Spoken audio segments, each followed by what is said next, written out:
and thank you for watching or listening to today's OCD tips. My name is Marisa Maza. I'm a psychologist out in California, and the majority of folks that I work with are struggling with either OCD or some type of anxiety disorder.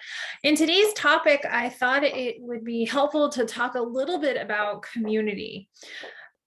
You know, it's one thing to sort of suffer and feel completely alone in it.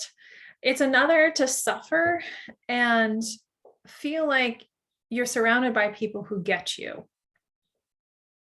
Having OCD can be a debilitating disease, gets in the way of the person being able to do the things that they love and surround themselves by the people they care about.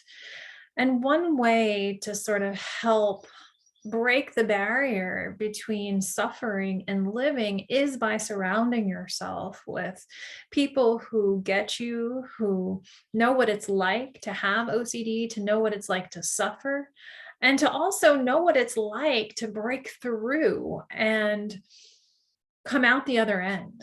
And so one of the things I often recommend to folks that I work with is connecting to some kind of community.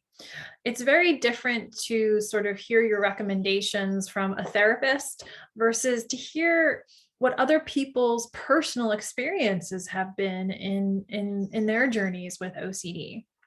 If you haven't already connected with other people who have similar struggles, I highly recommend getting connected. And one of the ways that you could do that is by looking for support groups.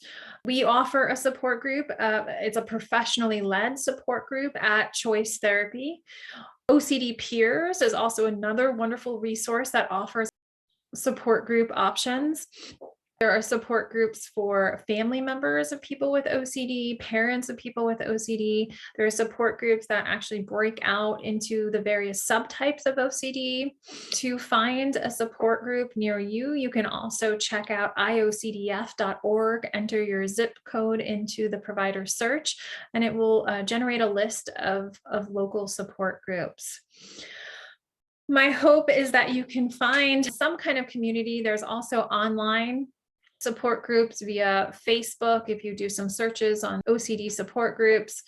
And just notice if kind of, checking out these support groups is helpful. It's not uncommon for folks to have some initial anxiety when they think about attending a support group.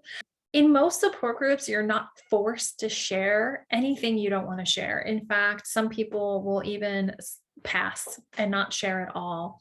The most important thing is that you show up. You show up for yourself. And sometimes through the support groups, it'll also give you the opportunity to be able to show up for other people.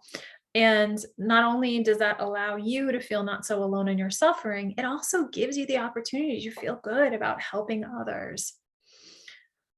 For any questions or information about how to connect to support groups, feel free to message us or check out iocdf.org or OCD Peers, or you're welcome to email us at info@choicetherapy.net to find more about our support group. Another wonderful resource to connect with individuals and providers regarding OCD is the International OCD Conference.